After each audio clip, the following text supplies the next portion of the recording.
आप सभी विद्यार्थियों का एक बार पुनः स्वागत है Subhash study centre YouTube channel पर। और आज का यह वीडियो यदि आप कक्षा 10 के विद्यार्थी हैं और आप 2022-2023 बोर्ड परीक्षा की बेहतर तैयारी करना चाहते हैं तो आप सभी के लिए महत्वपूर्ण है, क्योंकि आज के इस वीडियो में मैं आपको बताने वाला हूं जो हिंदी गद्य खंड का, जी हाँ, हिंदी गद्य खंड का जो चौथा पाठ है, यानी चौथा चैप्टर, जिसका नाम क्या है, भारतीय संस्कृति, और जिसके लेखक कौन है, डॉक्टर राजेंद्र प्रसाद जी। कौन है? डॉक्टर राजेंद्र प्रसाद जी हैं। और डॉक्टर राजेंद्र प्रसाद जी भारत के प्रथम राष्ट्रपति थे। तो ये चीज़ तो आपको पता ही होगी कि डॉक्टर राजेंद्र प्रसाद जी भारत के प्रथम राष्ट्रपति चुने गए थे। उनके द्वारा ही लिखित है यह पाठ, जिसका नाम क्या है, भारतीय संस्कृति। तो इस पाठ की सरल हिंदी व्याख्या आज के इस वीडियो में मैं आपको बताऊंगा। इसके बाद जो गद्यांश आधारित प्रश्न उत्तर पूछे जाते हैं परीक्षाओं में, उनसे भी रिलेटेड वीडियो आपके लिए जल्द से जल्द उपलब्ध कराना स्टार्ट कर दूंगा। और यदि आपने इसके पहले के वीडियो के माध्यम से पहले पाठ का, जिसका नाम क्या है, पहले पाठ का नाम है मित्रता, जिसके लेखक कौन हैं, आचार्य रामचंद्र शुक्ल जी हैं। दूसरा पाठ क्या है, ममता, दूसरा पाठ है ममता, और जिसके लेखक कौन हैं, जयशंकर प्रसाद जी हैं। आप ध्यान दीजिएगा, जयशंकर प्रसाद जी हैं। और तीसरा पाठ है क्या लिखूं, क्या लिखूं के लेखक कौन हैं, पद्मलाल पुन्नालाल बख्शी जी। मैंने इन तीन महत्वपूर्ण पाठों की सरल शब्दों में हिंदी व्याख्या बता दी है। आप एक बार उन वीडियोज को जरूर देखें। आपको चैनल की प्लेलिस्ट में सभी वीडियो मिलेंगे और आप चैनल के साथ जुड़कर 2022-2023 की बेहतर तैयारी कर सकते हैं, बोर्ड परीक्षा की बेहतर तैयारी कर सकते हैं। और वीडियो को ज़्यादा से ज़्यादा शेयर करें, अपने मित्रों को भी चैनल के बारे में बताएं और चैनल के साथ जोड़ें। तो चलिए बिना देरी किए हुए स्टार्ट करते हैं। भारतीय संस्कृति के बारे में डॉक्टर राजेंद्र प्रसाद जी क्या लिखते हैं, यहाँ पर आप देख सकते हैं। कोई विदेशी जो भारत से बिल्कुल अपरिचित हो। डॉक्टर राजेंद्र प्रसाद जी कहते हैं कि यदि कोई विदेशी विदेश से आया हो और वह भारत से बिल्कुल अपरिचित हो, एक छोर से दूसरे छोर तक सफर करे, तो उसको इस देश में इतनी विभिन्नताएं देखने में आएंगी कि वह कह उठेगा कि यह एक देश नहीं बल्कि कई देशों का एक समूह है, जो एक दूसरे से बहुत बातों में और विशेष करके ऐसी बातों में जो आसानी से आंखों के सामने आती हैं, बिल्कुल भिन्न है। डॉक्टर राजेंद्र प्रसाद जी कहते हैं कि कोई यदि विदेशी जो भारत से बिल्कुल अपरिचित हो, भारत के बारे में जिसको ज़्यादा परिचय न हो, और वह भारत का यानी भारत के एक छोर से दूसरे छोर तक का सफर करे, तो उसको इस देश में इतनी विभिन्नताएं देखने को मिलेंगी कि वह कह उठेगा, क्या कह उठेगा, कि यह एक देश नहीं है बल्कि कई देशों का एक समूह है, जो एक दूसरे से बहुत बातों में और विशेष करके ऐसी बातों में जो आसानी से आंखों के सामने आती हैं, यानी ऐसी बातों में विभिन्नताएं देखने को मिलेंगी जो आसानी से आंखों के सामने आती हैं, उनमें बिल्कुल भिन्न है, अर्थात उन सभी में बिल्कुल भिन्न है। प्राकृतिक विभिन्नताएं भी इतनी और इतने प्रकार की और इतनी गहरी नजर आएंगी जो किसी भी एक महाद्वीप के अंदर ही नजर आ सकती हैं। डॉक्टर राजेंद्र प्रसाद जी कहते हैं कि प्राकृतिक जो विभिन्नताएं हैं वह भी इतने प्रकार की हैं, इतनी गहरी हैं कि जो किसी भी एक महाद्वीप के अंदर ही नजर आ सकती हैं। हिमालय की बर्फ से ढकी हुई पहाड़ियां एक छोर पर मिलेंगी, हिमालय की बर्फ से ढकी हुई पहाड़ियां एक छोर पर मिलेंगी। हिमालय की जो बर्फ की ढकी हुई पहाड़ियां हैं वह एक छोर पर मिलेंगी, और जैसे जैसे वह दक्षिण की ओर बढ़ेगा, जैसे जैसे वह विदेशी व्यक्ति दक्षिण की ओर बढ़ेगा, गंगा, जमुना, ब्रह्मपुत्र से प्लावित समतलों को छोड़कर फिर विंध्य, अरावली, सतपुड़ा, सह्याद्री, नीलगिरी की श्रेणियों के बीच समतल हिस्से रंग बिरंगे देखने में आएंगे। डॉक्टर राजेंद्र प्रसाद जी कहते हैं कि हिमालय की बर्फ से ढकी हुई पहाड़ियां जब उसे एक छोर पर मिलेंगी और जैसे जैसे वह दक्षिण दिशा की ओर बढ़ेगा तो उसे क्या देखने को मिलेगा? गंगा, जमुना, ब्रह्मपुत्र से प्लावित समतलों को छोड़कर फिर विंध्य, अरावली, सतपुड़ा, सह्याद्री, नीलगिरी की श्रेणियों के बीच जो समतल हिस्से हैं और रंग बिरंगे जो देखने में आएंगे, पश्चिम से पूर्व तक जाने में भी उसे इसकी विभिन्नताएं देखने को मिलेगी। तो यदि वह पश्चिम से पूर्व की ओर जाएगा तो उसे इसकी विभिन्नताएं देखने को मिलेंगी। हिमालय की सर्दी के साथ साथ जो साल में कभी भी मनुष्य को गर्म कपड़ों से और आग से छुटकारा नहीं देती, समतल प्रांतों की जलती हुई लू और कन्याकुमारी का वह सुखद मौसम जिसमें न कभी सर्दी होती है और न कभी गर्मी देखने को मिलेगी। डॉक्टर राजेंद्र प्रसाद जी कहते हैं कि हिमालय की सर्दी के साथ साथ जो साल में कभी भी मनुष्य को गर्म कपड़ों से और आग से छुटकारा नहीं देती, अर्थात हिमालय पर्वत पर कभी भी गर्म नहीं होती है, यानी पूरे साल वहां पर ठंडक रहती है, पूरे साल वहां पर मनुष्य गर्म कपड़े पहनता है और साथ ही साथ आग तापता रहता है। समतल प्रांतों की जलती हुई लू, और जब आगे बढ़ेगा समतल प्रांतों की ओर आ जाएगा तो वहां पर जलती हुई लू और कन्याकुमारी का वह सुखद मौसम, कन्याकुमारी का बहुत ही सुखद मौसम जिसमें न कभी सर्दी होती है और न ही गर्मी देखने को मिलेगी। अगर असम की पहाड़ियों में वर्ष में 300 इंच वर्षा मिलेगी तो जैसलमेर की तप्त भूमि भी मिलेगी। यदि उसे असम की पहाड़ियों में जहां पर वर्ष में कितनी वर्षा होती है, वहां पर होती है 300 इंच वर्षा होती है, और जैसलमेर की तप्त भूमि भी देखने को मिलेगी जहां पर साल में 2-4 इंच भी वर्षा नहीं होती।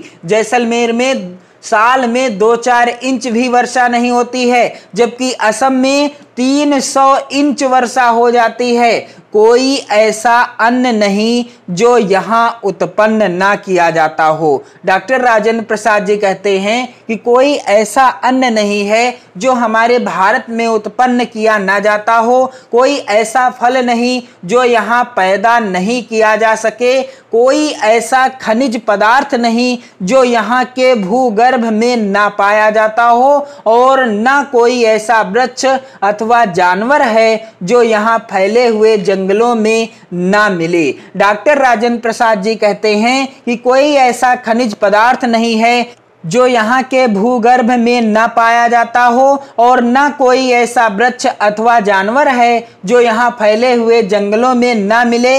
यदि इस सिद्धांत को देखना हो कि आब हवा का असर इंसान के रहन सहन, खान पान, वेशभूषा, शरीर और मस्तिष्क पर पड़ता है, तो उसका जीता जागता सबूत भारत में बसने वाले भिन्न भिन्न प्रांतों के लोग देते हैं। इसी तरह मुख्य भाषाएं भी कई प्रचलित हैं और बोलियों की तो कोई गिनती ही नहीं, क्योंकि यहाँ एक कहावत मशहूर है। भारत में एक कहावत क्या मशहूर है, यहाँ पर आप देख सकते हैं। डॉक्टर राजेंद्र प्रसाद जी कहते हैं, कोस कोस पर बदले पानी, 4 कोस पर बानी। यहाँ पर एक कहावत मशहूर है। कहावत क्या है? कोस कोस पर बदले पानी, 4 कोस पर बानी। डॉक्टर राजेंद्र प्रसाद जी आगे क्या लिखते हैं? भिन्न भिन्न धर्मों के मानने वाले भी जो सारी दुनिया के सभी देशों में बसे हुए हैं, भिन्न भिन्न धर्मों को मानने वाले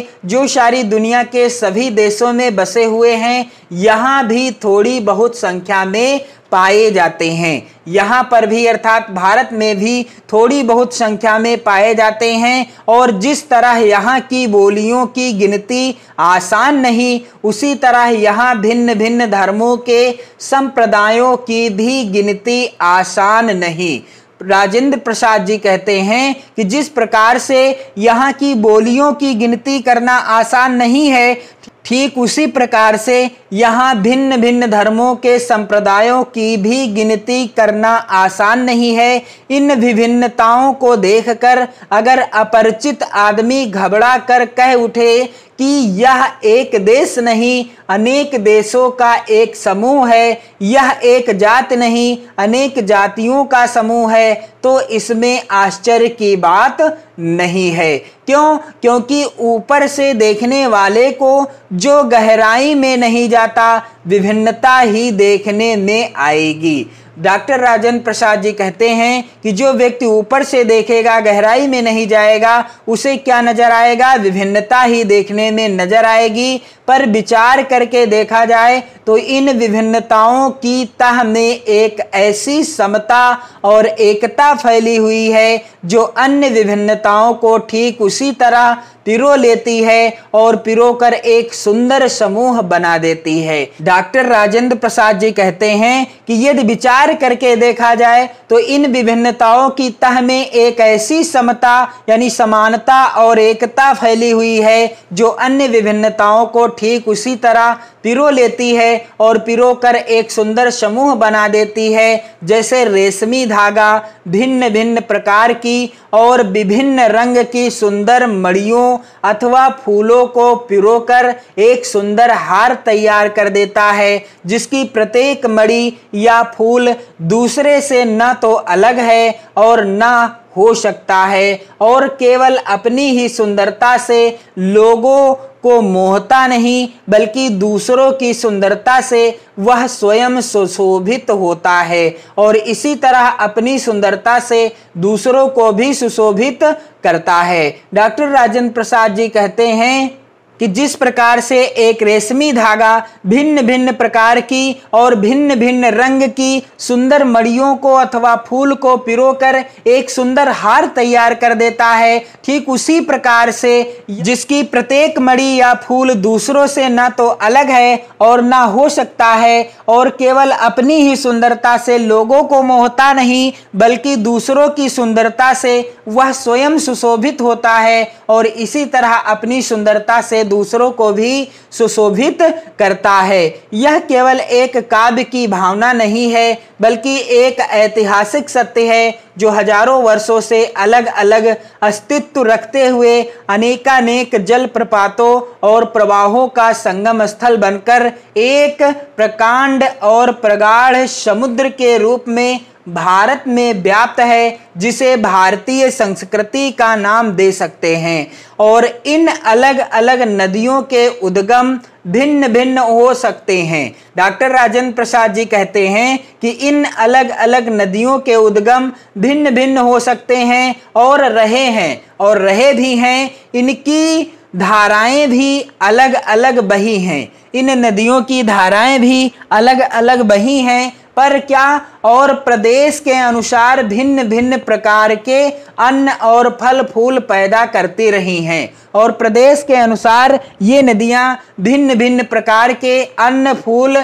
पैदा करती रही हैं, फल पैदा करती रही हैं, पर सब में एक ही शुद्ध सुंदर स्वस्थ और शीतल जल बहता रहा है जो उद्गम और संगम में एक ही हो जाता है। और सब नदियों में क्या होता है? शुद्ध सुंदर और स्वस्थ और शीतल जल बहता रहा है जो उद्गम में जहाँ से निकलती हैं नदियाँ वहाँ पर एक समान रहता है और संगम में ही एक समान रहता है, अर्थात एक हो जाता है। आज हम इसी निर्मल शुद्ध शीतल और स्वस्थ अमृत की तलाश में हैं और हमारी इच्छा अभिलाषा और प्रयत्न यह है कि वह इन सभी अलग अलग बहती हुई नदियों में अभी भी उसी तरह बहता रहे और इनको वह अमर तत्व देता रहे जो जमाने के हजारों थपेड़ों को बर्दाश्त करता हुआ भी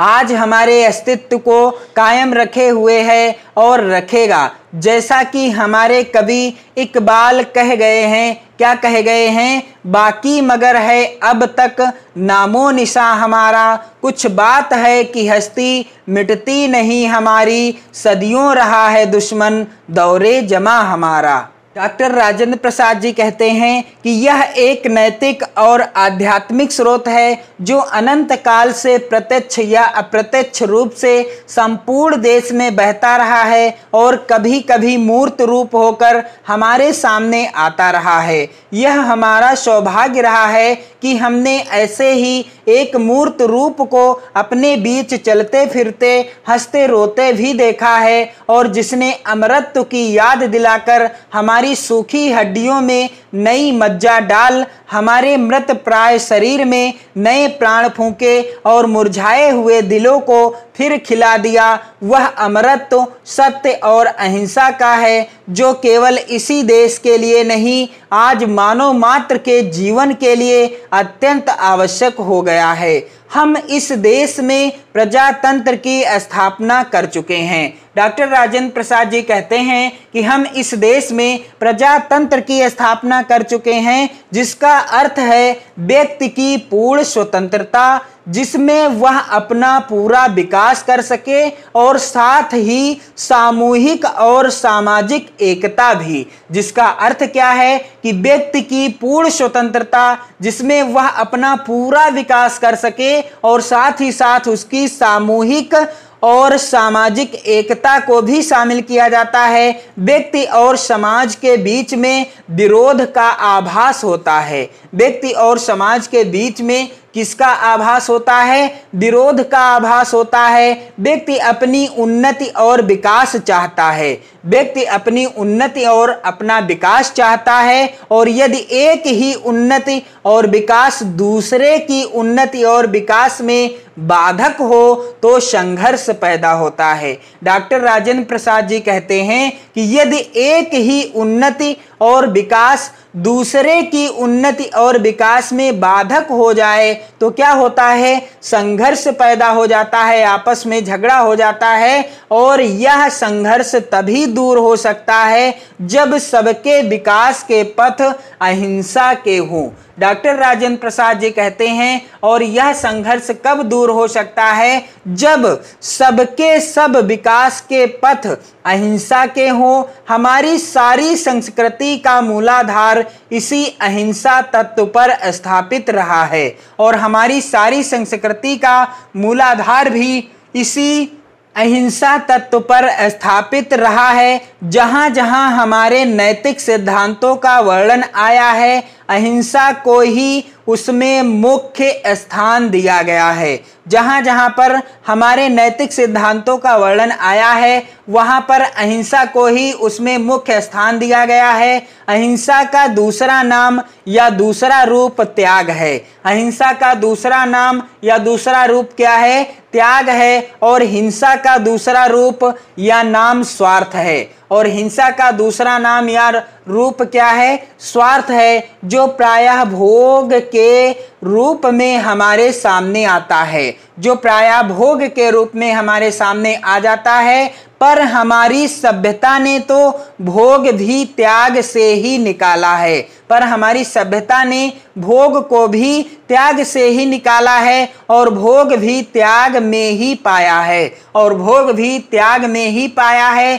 श्रुति कहती है तेन त्यक्तेन बुझीथा। इसी के द्वारा हम व्यक्ति व्यक्ति के बीच का विरोध, व्यक्ति और समाज के बीच का विरोध, समाज और समाज के बीच का विरोध, देश और देश के बीच के विरोध को मिटाना चाहते हैं और हमारी सारी नैतिक चेतना इसी तत्व से ओतप्रोत है। डॉक्टर राजेंद्र प्रसाद जी कहते हैं कि हमारी सारी नैतिक चेतना इसी तत्व से ओतप्रोत है। इसीलिए हमने भिन्न भिन्न विचारधाराओं को स्वच्छता पूर्वक अपने अपने रास्ते बहने दिया। इसीलिए हमने भिन्न भिन्न विचारधाराओं को स्वच्छता पूर्वक अपने अपने रास्ते बहने दिया है। भिन्न भिन्न धर्मों और संप्रदायों को स्वतंत्रता पूर्वक पनपने और भिन्न भिन्न भाषाओं को विकसित और प्रस्फुटित होने दिया। डॉक्टर राजेंद्र प्रसाद जी कहते हैं कि भिन्न भिन्न धर्मों और संप्रदायों को स्वतंत्रता पूर्वक पनपने और भिन्न भिन्न भाषाओं को विकसित और प्रस्फुटित होने दिया है। भिन्न भिन्न देशों के लोगों को अपने में अभिन्न भाव से मिल जाने दिया। डॉक्टर राजेंद्र प्रसाद जी कहते हैं कि भिन्न भिन्न देशों के लोगों को अपने में अभिन्न भाव से मिल जाने दिया है, भिन्न भिन्न देशों की संस्कृतियों को अपने में मिलाया और अपने को उनमें मिलने दिया। डॉक्टर राजेंद्र प्रसाद जी कहते हैं कि भिन्न भिन्न देशों की संस्कृतियों को अपने में मिलाया है और अपने आप को उनमें मिलने भी दिया, और देश और विदेश में एक सूत्रता तलवार के जोर से नहीं बल्कि प्रेम और सौहार्द से स्थापित की। और देश और विदेश से एक सूत्रता हमने कैसे स्थापित की? तलवार से नहीं बल्कि हमने प्रेम और सौहार्द से स्थापित की है। दूसरों के हाथों और पैरों पर, घर और संपत्ति पर जबरदस्ती कब्जा नहीं किया, उनके हृदयों को जीता, और इसी वजह से प्रभुत्व जो चरित्र और चेतना का प्रभुत्व है आज भी बहुत अंशों में कायम है, जब हम स्वयं उस चेतना को बहुत अंशों में भूल गए हैं और भूलते जा रहे हैं। तो डॉक्टर राजेंद्र प्रसाद जी के द्वारा यह चैप्टर लिखा गया है। चैप्टर का नाम मैंने आपको बता दिया है, भारतीय संस्कृति। मोस्ट इंपॉर्टेंट चैप्टर है। यहाँ से गद्यांश आधारित प्रश्न परीक्षाओं में जरूर पूछे जाते हैं, इसलिए इस चैप्टर को आप कायदे से पढ़िए। और जल्द से जल्द मैं आपको चैप्टर वाइज जो गद्यांश आधारित प्रश्नोत्तर आते हैं बोर्ड परीक्षाओं में या आपकी जो परीक्षाएं होंगी आगामी, उनमें जो गद्यांश आधारित प्रश्नोत्तर होंगे